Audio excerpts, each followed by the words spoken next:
Olen majanduse ja keskkonnakriiside poolt räsitud maailmas otsinud võimalusi oma elu ümber korraldada nii, et majanduse kriis mind vähem mõjutaks ja minu eluviis siis toetaks maa ökosüsteemi tasakaalu, mitte ei lõhuks seda. Ja olen siis mõelnud, et miks Eesti järjest enam suurlinnastub ning eeslinnastub ja miks kõige viljakamate muldadega Järvamaa on kõige enam tühjenenud inimestest viimase 10 aasta jooksul. Ma mõtlen siin protsentuaalset rahvastiku vähenemist, näiteks rahvaloenduse andmeil. Aga loenguaja piiratuse tõttu ma ei hakka esitama oma oletusi ja kriitikat neil probleemsetel teemadel, vaid asun kohe üles ehitava ja positiivse eluviisi muutuse jutu juurde. Ma arvan teadvat, mis võiks ajapikku neid maast eemaldumise trende muuta. Aastal 2010 tutvusin ökoloogilise eluviisi süstemaatilise kavandamise praktilise raamistikuga, mida inglise keeles nimetatakse mõistega permaculture.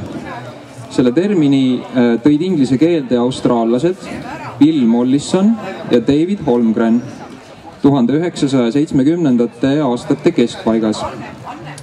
Eesti keeles on kasutusel otsene vaste permakultuur, kuid on kasutatud ka mõistet jätkuloomine, aga mina eelistaksin siis võõrsõna või pikemat selgitamist vajava uudissõna asemel kasutada permaculture tõlkevastena mõistet kokkuhoidev kavandamine, mis võtab minu meelest kokku kõige kesksemad ideed selles nähtuses.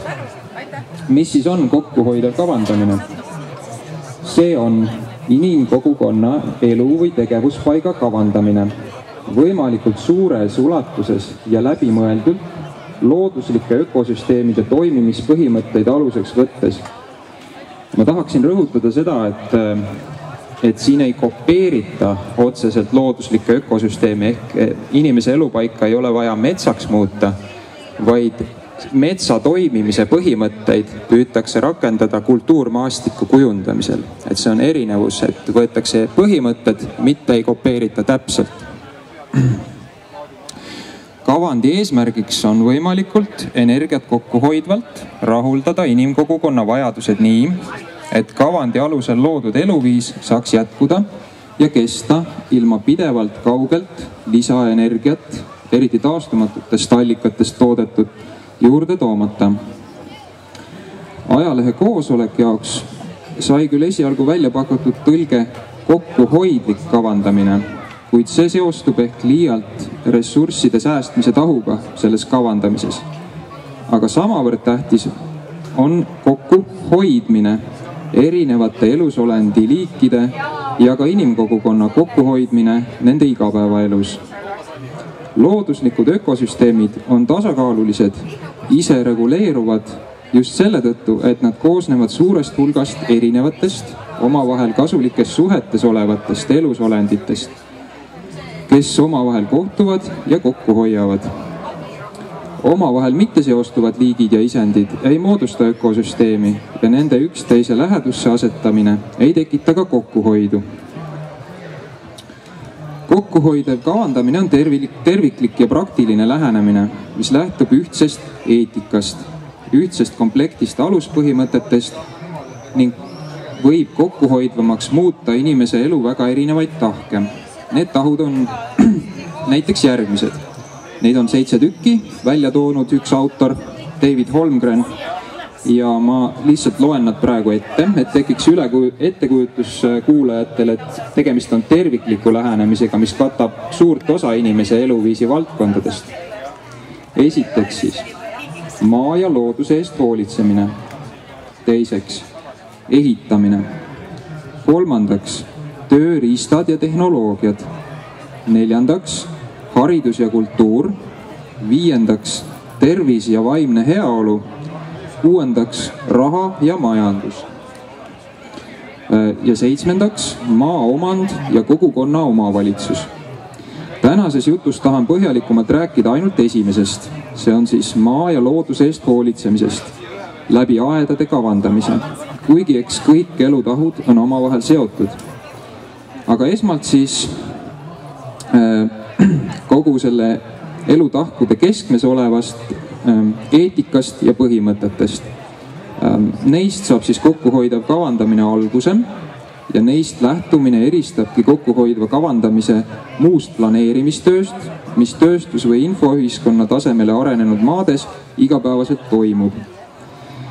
Ja need alused on siis mõtteharjumused, mida ma püüan enda mõtlemisse juurutada, et mitte teha kahjulikke muudatusi ja otsuseid oma aias, mis hiljem mulle muudatuse ellurakendamise järgselt palju nüri füüsilist tööd tekitavad ning kahandavad minu elupaiga väärtuslikke omadusi. Kokkuhoidev kavandamine on siis mõeldud inimestele, kes naudivad loovat praktilist leiutamist, suudavad uusi teadmisi omandada, süveneda ja lihvida oma kavandit kannatlikult ning selle vaimse pingutuse tulemusena saavutavad selle, et ei pea tegema palju füüsilist tööd, et oma leiutatud lahendusi hiljem käigus hoida, kuna need sobituvad loodusega ja teised elusolendid aitavad hoida seda korrastust, mitte ei tööta sellele vastu. Kokkuhoidva kavandamise tulemuseks on, ma nüüd tsiteerin David Holmgrenit, teadlikult kavandatud maastikud, mis jäljendavad looduslikke mustreid ja elusolendite vahelisi kasulikke suhteid, andes samas külluslikult toitu, kiudaineid ja energiat kohalike vajaduste rahuldamiseks. Ehk siis looduslikud mustrid, mida jäljendatakse, hästi palju kasulikke suhteid elusolendite vahel ja selle tulemusena võiks tekkida toitu, kiudu ja energiat just nimelt kohalike vajaduste rahuldamiseks. Mitte ei ole juttu globaalsest mõõtmest. Kokkuhoidliku kavandamise aluseks on käitumist ja valikuid suunavad moraalsed juhtnöörid, mida võib leida väga paljudest traditsionaalsetest, see tähendab tööstusrevolutsiooni eelsetest kultuuridest, sealhulgas ka Eesti maarahva kultuurist. Ma siis nimetan need 3 tükki ära. Maa eest hoolitsemine on esimene. See tähendab maa ökosüsteemide tasakaal on selle põhimõtte kohaselt, eetilise põhimõtte kohaselt tähtsam kui inimese mugavus ja soov tarbida loodusressursse rohkem, kui neid samas ajaühikus juurde tekib. Viljakas muld on tähtsam kui suur kasum põllumajanduslikust tootmisest. Puhas joogivesi on tähtsam kui võimalus fekaalid veega minema loputada. Puhas õhk on tähtsam kui võimalus heitgaase tekitades vabalt reisida ja nii edasi. Maa ökosüsteemide tasakaalust, viljakast mullast, puhta vee ja puhta õhu kättesaadavusest sõltub pikas vaates inimese kui liigi heaolu ja ka ellujäämine. Nii, teine eetiline põhimõte on siis, esimene oli maa eest hoolitsemine, teine on kogukonna eest hoolitsemine. Oma tervisest ja lähedastest inimestest, kohalikust kogukonnast hoolimine ja nende eest hoolitsemine, et neil oleks ligipääs vajalikele ressurssidele. Ja eelistatud on ligipääs vahetult ressurssidele nende tekkekoha lähedal, mitte läbi vahendajate ja pika transpordiahela. Ning kolmas põhimõte, mis mõnes mõttes 2 esimest tasakaalustab, on 2 sõnaga kokku võetult õiglane jaotus. See tähendab sisuliselt tarbimise ja paljunemise piiramist ning ülejäägi laiali jagamist. Ehk siis isik, perekond, kohalik kogukond ei tarbi kiiremini, kui on ressurssi juurdekasvu või taastumise kiirus. Perekond, kogukond ei kasva ka kiiremini, kui lubab elamiseks vajalike ressursside juurdekasvu kiirus. Kui õnnestub saada saaki rohkem, kui on hetkevajaduste ja tulevikuriskide maandamise puhvri jaoks vaja, siis ülejääki tuleb jagada teiste elusolenditega, et säiliks ja suureneks ökosüsteemi küllus ja mitmekesisus.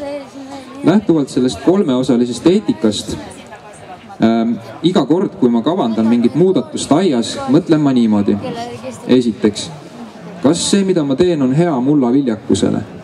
Kas see säilitab ja soodustab taimede ja loomade koosluse mitmekesisust minu aias ja toitumisahelas olevate liikide arvukuste omavahelist tasakaalu? Seda esiteks siis, see on maa eest hoolitsemise mõtted. Siis teised mõtted, mida ma mõtlen. Kas see muudatus on hea minule, minu perele, minu naabritele aastakümnete perspektiivis? Kas see lisab ressursse nende kasutusse või kahandab neid? See on siis inimeste või kogukonna eest hoolitsemine. Ja kolmandaks mõtlen ma, kas see muudatus suurendab õiglast ressursside jaotust inimeste vahel ja inimese ning teiste liikide vahel. Kas inimesed tarbivad selle muudatuse ellurakendamise käigus ja järgselt ressursse natuke aeglasemalt, kui on ressursi kasvu või taastumise kiirus? Kokkuhoidva kavandamise põhimõtted, mis järgnevalt loetlemisele tulevad lisaks eetikale, on siis üldistatud paljude tuhandeid aastaid ilma looduse tasakaalu rikkumata kestnud eluviiside. Nende hulka võiks vabalt kuuluda ka Eesti maarahva kultuuri paljud arenguetapid kuni 20. sajandi keskpaigani. Et ühelt poolt siis nende eluviiside, traditsionaalsete eluviiside uurimisest ja teiselt poolt siis on uuritud maa ökosüsteemide toimimise põhimõtteid teaduslikult. Nendest kahest lähteallikast on kokku pandud näiteks 12 põhimõtet, mille David Holmgren on välja toonud. Teistel autoritel on see valik mõnevõrra erinev, aga ma esitan siinkohal tema valiku. Ma olen selle esituse alusena kasutanud siis originaalteksti Holmgrenilt ja Wikipedia tõlget ka, et tänan siis kõiki tõlkijaid, kes on Wikipedias permakultuuri nimelist artiklit tõlkinud. Iga põhimõtte juures põhimõtteliselt on ka pilt, aga ma ei saa seda teile praegu näidata, et võib-olla pärast kohvikus näiteks vestleme, et siis ma saan neid visuaalseid materjale ka näidata. Et see pilt aitab nagu meelde jätta seda kõige tähtsamat ideed igas põhimõttes. Need põhimõtted jaotuvad nagu 2 plokiks. Esimesed 6 põhimõtet tegelevad ökosüsteemi kavandamisega alt üles. See on siis selle oma aia kavandamisega näiteks alt üles ehk üksikult elemendilt üldise kavandini jõudmise viisil. Ja teised 6 põhimõtet, see on siis põhimõtted 7-12, tegelevad ökosüsteemi kavandamisega ülevalt alla ehk siis üldiselt kavandi tasemelt ehk tervikult osade suunas liikudes. Üks hetk, ma vaatan kohe, kui pikalt ma olen juba rääkinud. Ahah, selge, jõuame. Nii. Et kõigepealt siis esimene põhimõte, nad on natuke nagu tähtsuse järjekorras ka siin, et kõige tähtsam siis. See on eesti keeles võiks olla vaatle ja suhestu. Et kui me võtame aega oma kavandamise objektiks olevas paigas olemiseks ja vaatlemiseks, siis suudame kavandada lahendusi, mis sobivad sellesse konkreetsesse paika. Siinjuures ma tahaks rõhutada, et mina ei saa siit lava pealt ega keegi ei saa ka raamatutest pakkuda välja lahendusi, mis võiks teie aeda sobida. Et see on ikkagi töö, mida tuleb teha koha peal ja kõige parem on see, kui see inimene, kes ise seal elab, tegeleb sellega. Et kõik need lahendused, just need kooslused, et millised liigid valida, kuidas nad paigutada, need on koha eripäraga arvestavad. Et siin ei saa pakkuda mingit üldist lahendust, et ma ei saa pakkuda mingeid nippe või soovitusi. Ma saan lihtsalt rääkida lahendusi, mida ma olen läinud ja nendest võib saada siis innustust ja järjekindlalt siis neid põhimõtteid rakendades jõuda ka oma kinnistul neid põhimõtteid arvestava lahenduseni. Aga ma toon mõned praktilised näited selle põhimõtte kohta. Et kõigepealt siis, et üldse mõista nagu seda kavandatava aia eripära ja suhet inimestesse tuleks teha siis läbi järgmised vaatluse tegevused. Et kõigepealt siis vestelda või teha intervjuud aia kasutajatega, et see vastab siis küsimusele põhimõtteliselt, kellele see aed on mõeldud ja milleks. No mõned konkreetsemad küsimused ka, et kõigepealt, mida oleks vaja kirja panna, et kui palju inimesi soovib aiast saaki saada, mis vanuses nad on, kas neil on mingeid tervisemuresid, mis võivad takistada neil aiaga seotud tööde tegemist, ning mis on siis selle toidu kasvatamise eesmärk, et kas on ainult oma tarve või on seal ka mingi müügikomponent. Ja kas eesmärgiks on võimalikult suur sõltumatus muudest aiasaaduste tarneallikatest või on vaja ainult hooajaliselt katta toiduvajadust osaliselt, natuke nagu värsket toitu näiteks lisaks kuskilt mujalt saadavale toidule. Et kõik need vastused määravad seda, milline see, kui intensiivselt näiteks tuleb kasutusele võtta see ala toidu kasvatamiseks. Seejärel tuleb koostada kinnistukaart, kus on peal kõik hooned, rajatised ja suuremad mitmeaastased taimed, see on siis puud ja põõsad. Ja no ütleme veekogud ja sellised, et neid näiteid me võime pärast seal kohvikus vaadata, et millised need kaardid välja näevad. Siis lisaks veel ideaalis tuleks jälgida siis seal aia paigas või olemasoleva aia paigas või tulevase aia paigas toimuvat 1 aasta jooksul vähemalt erinevatel aastaaegadel, erinevate ilmastikutingimuste puhul, sealhulgas ka ekstreemsed ilmad. Ma mõtlen siin hästi tugev tuul, tugev vihm, rahe, äike, põud, kui esineb võib-olla üleujutusi veekogudest, siis ka seda oleks vaja jälgida, et mis ulatusega need on. Ja kui kavandaja nüüd ei saa jälgida neid kõigil eri aegadel, siis see info tuleb tal kätte saada kuidagi kujutlusvõime ja kohalike elanike abiga, kes siis on jälginud. Ja see tuleb kirja panna, sest see mõjutab, kuhu midagi on üldse mõistlik paigutada.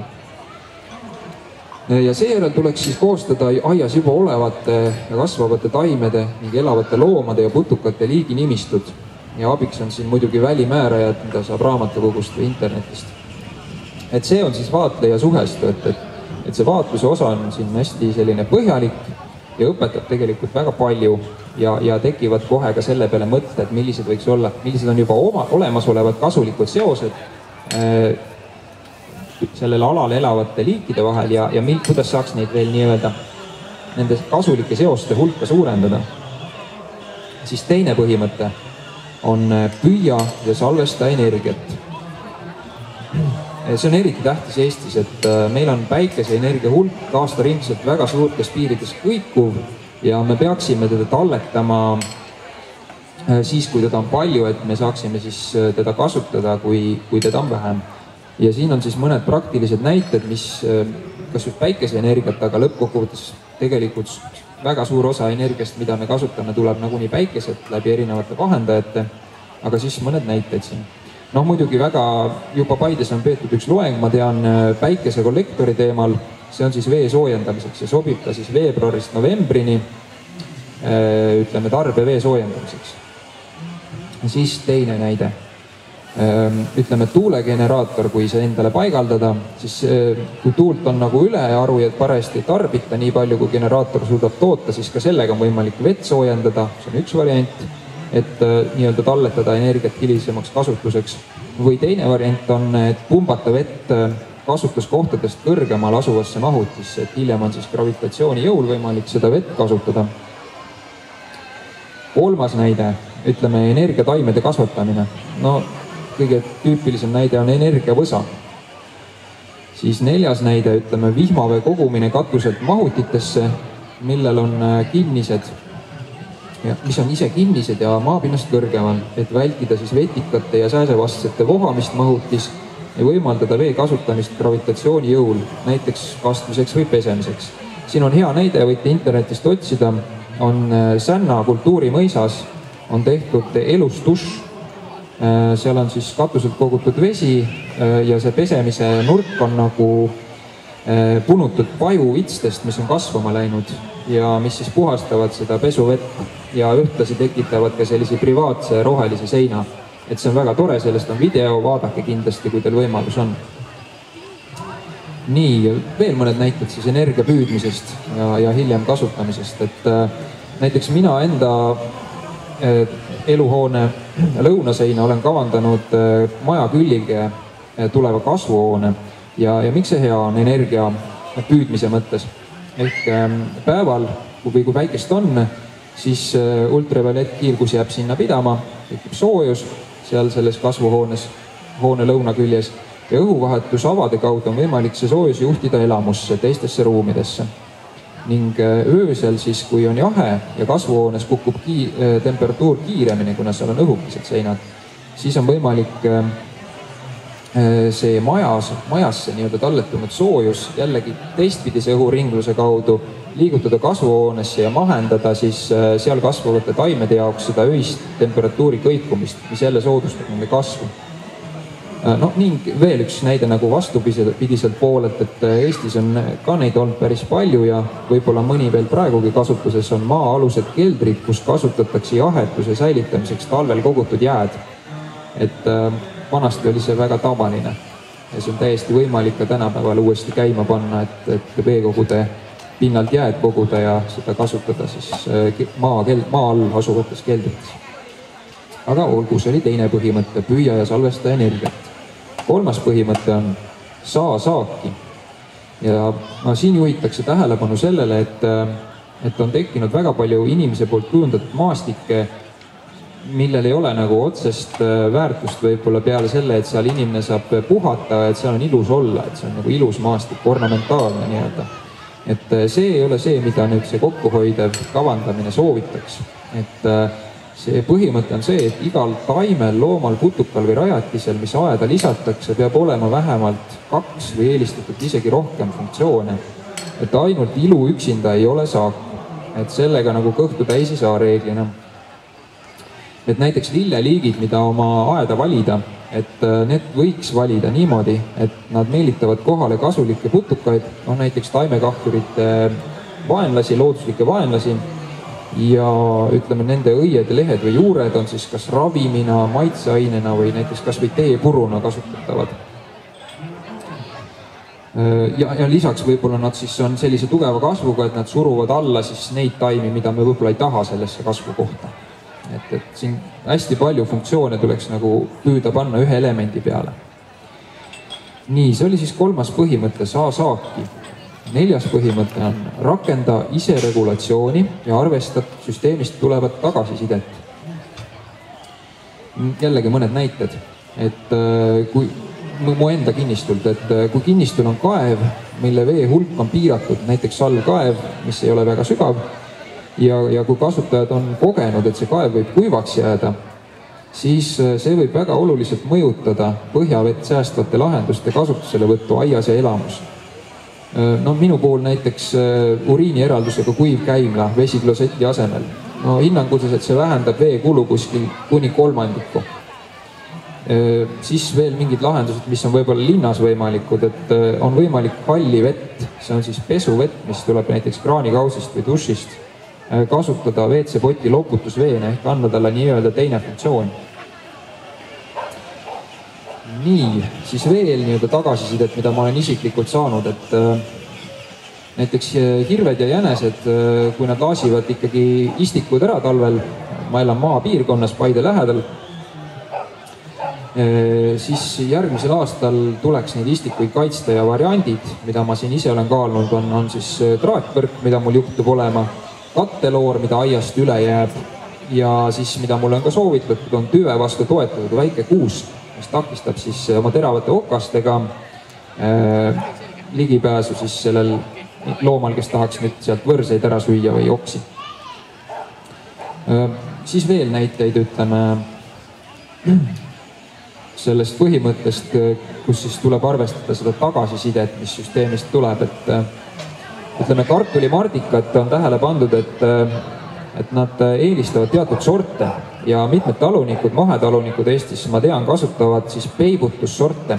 Nad panevad kasvama oma kartulipõllu serva teatud riba sellist sorti kartulit, mida siis need kartulimardikad eelistavad. Ja mardikas läheb sinna peale, sööb seal, võib-olla see põhisort, kust inimene tahab saaki saada, on hoopis nagu hilisem või vastupidi, et ühesõnaga nad nii-öelda tõmbavad selle tähelepanu, kahjuri tõmbavad kõrvale ja saavad oma sellest sordist, kus nad tõesti saaki tahtsid saada, saavad oma saagi kätte. See on jällegi nii-öelda selline süsteemi tagasiside ja ka arvestamine. Veel võiks näite tuua, et ütleme, et lehetäid ja kapsaliblika röövikud kahjustavad kapsaid ja lehtsalatit. Siis on võimalik soodustada nende looduslike vaenlaste, näiteks jooksiklased, parasitoid, putukad, lepatriinud populatsiooni kasvu, luues siis neile looduslikele vaenlastele õitsvate rohtaimedega ribasid kapsa ja salati kasvualade kõrval ja sees. Et siis lihtsalt looduslikud vaenlased hoiavad selle taimekahjurite populatsiooni kontrolli all, et see ei ole massiline see rüüste. Ja siis veel näiteks, mida ma nägin Maaülikoolis, kuidas oli kaitstud viinamarja aeda. Sinna oli siis tugeva lõhnalisi maitsetaimi istutatud viinamarjade vahele ja väidetavalt siis teadlaste väitel, et see ikkagi päris olulisel määral eksitab rebaseid, kes käivad viinamarju söömas. Et selline näide veel ja muidugi, mis on hea näide sellisest isereguleeruvusest, on igasugused kohalikud pika traditsiooniga sordid ja tõud, et siis näiteks lamba, kitse, veise, Eesti maatõud, et nende kasvatamine Eesti aedades või ütleme väiketaludes on kindlasti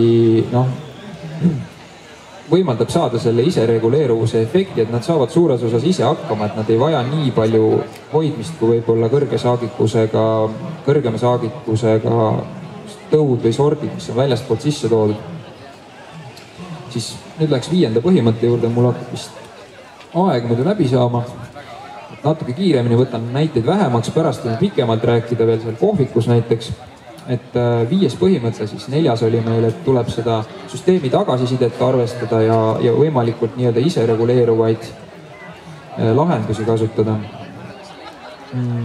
5. põhimõte on siis kasuta ja väärtusta taastuvaid ressursse ja teenuseid.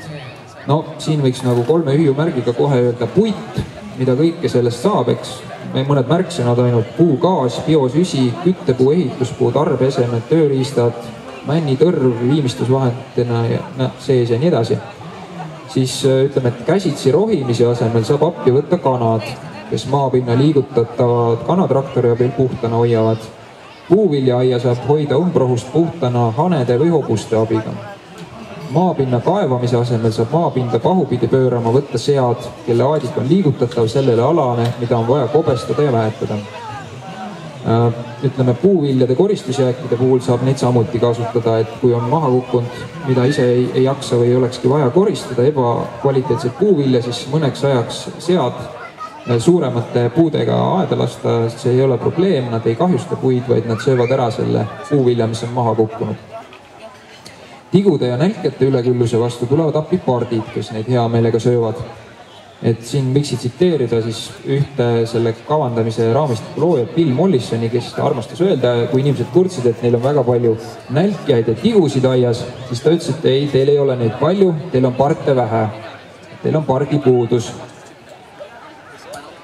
Nii, siis võtame 6. põhimõtte, see on ära tooda prügi. Ja siin on siis kõikvõimalikud lahendused, mis võimaldavad sama kinnistu raames või ütleme näiteks naabrite vahel kokkuleppel kohalikul tasandil ütleme mingit materjali, mis üle jääb, taaskasutusse lasta. No ma toon siin näited see halliveesüsteem, mis mul endal on puuviljaaia väetamiseks, siis komposteeritud inimfekaalid ja lahjendatud uriin, samamoodi võimalik kasutada väetisena ütleme rohumaadel ja pigem võib-olla isegi puuvilja aias või ütleme tuuletõkkehekkide puhul, kui on vaja kiirendada nende kasvu. Et otseselt võib-olla juurviljale ei ole seda ohutu panna, aga see on täiesti kasutatav materjal. Ma ise ka olen selle nii-öelda ringluse endal käima pannud. Kasutan seda, siis on puutuhk muidugi, ta on väga võimas mineraalainete ja mikroelementide väetis, tekib siis kütmisel näiteks. Aga teda saab muidugi väikses koguses niimoodi väetisena kasutada. Aga üks võimalus veel teda kasutada on, et nälkjad ja teod, nemad ei armasta mööda seda puutuhka kõndida. Et kui teil on näiteks maasikapeenrad, siis need rajad, mis seal ümber on, et see võib küll natuke nagu ebamugav kõndida tunduda, aga need võib selle tuhaga üle teha ja siis see vähendab nagu seda rännet sinna nende maasikataimede peale. Muidugi komposteerimine on kindlasti üks väga levinud näide selle prügi mittetootmise kohta. No ma enda puhul jälle toon näite, et kanamunad me saame naabritelt koos munarest ja munakoortega, mis siis munarest ja munakoored lähevad tagasi. Nii et pakendijäätmed ei teki. Võiks veel tuua näiteid, aga võtame 7. põhimõtte. Me jõudsime nüüd ära katta need, mis olid siis nii-öelda alt üles, ehk siis detailidest nagu terviku suunas kavandamise põhimõtted. Aga nüüd vaatame see vastupidist, et kuidas siis nii-öelda üldiselt tasemelt konkreetsete detailide või elementidena aia kavandamises liikuda. 7. põhimõte on kavandamine mustritest detailideni. Siin ma toon nüüd nagu ka mõned praktilised meetodid, mida siis kokkuhoidvas kavandamises kasutatakse. Esimene on tsoneerimine, ehk siis aed jagatakse kaardil tsoonideks vastavalt sellele, kui sageli aia osa tuleb külastada, et mida rohkem on külastamist vajav mingi element, siis ta pannakse selle tegevuskeskmele, näiteks elamule pannakse lähemale. Ja no vot, ütleme siin kasutatakse 6 tsooni, et noh, loendatud on niimoodi, et tsoon 0, see on näiteks elamu, tsoon 1, seda külastatakse mitu korda päevas, seal on ütleme ürdipeenar, 1-aastaste aedviljade aed, mis vajab rohkem tähelepanu. Kohe keeran lehte. Nii, tsoon 2 on siis selline, ütleme keskmiselt kord päevas külastatakse, seal on siis viljapõõsad, viljapuud koos väiksemate koduloomadega, no näiteks kanad, pardid, kitsad, lambad, sead. Siis on tsoon 3, seda külastatakse mitmeid kordi kuus. No see on võib-olla rohkem talude teema, et põllukultuuride põllud, suuremad karjamaad, tsoon 4. See on mõnikord aastas külastusega, siis need on majandatavad metsad, looduslikud rohumaad. Tsoon 5 on siis see, mida reeglina üldse ei külastata, et need on siis sellised, ütleme, ligipääsmatumad metsad ja sood, mida inimene ei majanda. Siis teine selline nii-öelda mustritest detailideni kavandamise meetod on sektori analüüs.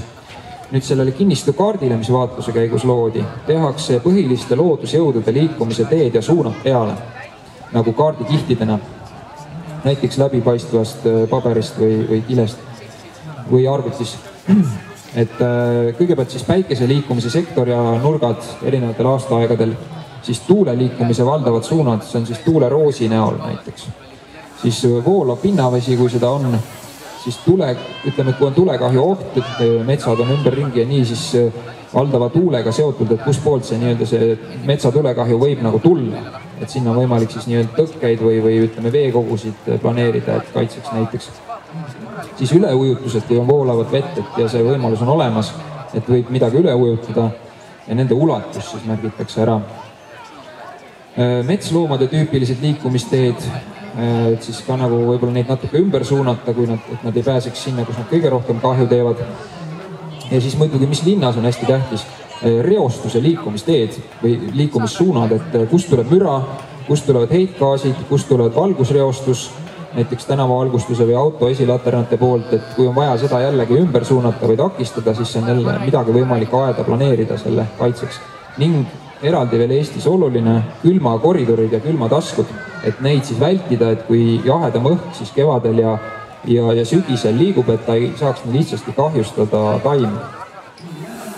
Ja kolmas meetod siin siis nii-öelda üldiselt üksikule liikumise meetod on pinnamoe analüüs ehk siis maapinna kalded.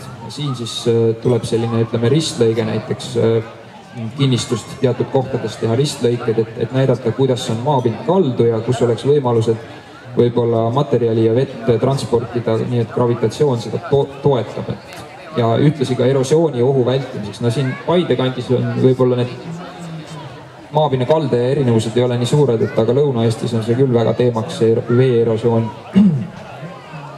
Nii, nüüd saime siis selle 7. põhimõtte läbi vaadatud. Vaatame 8. Siin on siis pigem ühenda kui eralda. Et see on hästi tähtis. See võimaldab siis luua neid kasulikke seoseid erinevate elementide vahel aias. Ma toon siin mõned praktilised näited, ma ei hakka pikalt rääkima. Ütleme, üks on seltsilist taimed ehk üksteist toetavate taimede koos kasvatamine. Siis on taimede kildid. Üks näide sellisest on maisi, oa ja kõrvitsa nagu koos kasvatamine samas vaos. Siis on allee põllundus. Oletame, et rajatakse noor puuvilja istandik ja sinna ridade vahele, siis kui istandik on väike, külvatakse põllukultuure vahepeal. Toidumets, no sellest peaks eraldi loengu pidama, ma seda pikemalt ei räägi praegu. Ja ütleme, et näiteks hästi tüüpiline rajatiste puhul see nii-öelda ühendamine, mitte eraldamine on see, et kasvuhoone ja väike kanala ehitatakse kokku. Et kanade kehasoojus siis natuke tõstab seda kasvuhoone temperatuuri ja nende poolt välja hingatav siis süsihappegaas päeval nagu soodustab taimede fotosünteesi. Ja ühtlasi nad ka siis on väetis lähedal ja vot selline võimalus. See oli siis 8. põhimõte, pigem ühenda kui eralda. 9. põhimõte on kasuta väikeseid ja aeglaseid lahendusi. No, ma toon siin 2 näidet, et näiteks lahustuvad mineraalväetised, mis tavapõllumajanduses Eestis on väga levinud, nad annavad sellise kiire mõju taimekasvu tugevdamiseks. Kuid see mõju on lühiajaline ja põhjavette leostumise oht on suur mineraalväetistel. Samas kui sõnnik ja kompost on aeglase kui pikaajalise mõjuga. Nii, ma vaatan korraks. Ongi vähe jäänud, saame veel viimased põhimõtted läbi vaadata. Siis 9. oli kasuta väikeseid ja aeglaseid lahendusi. 10. on kasuta ja hinda mitmekesisust. Siin ma ütleks, et segatootmine, et ainult taimed üksi nagu ei toimi hästi, et kindlasti putukad, loomad tuleks appi võtta. Ka oma aias. Igal kinnistul on nagu mingid võimalused kindlasti natuke loomi pidada. See oli siis 10. põhimõte, kasuta ja hinda mitmekesisust. Ja 11. põhimõte on kasuta servi ja hinda äärealasid.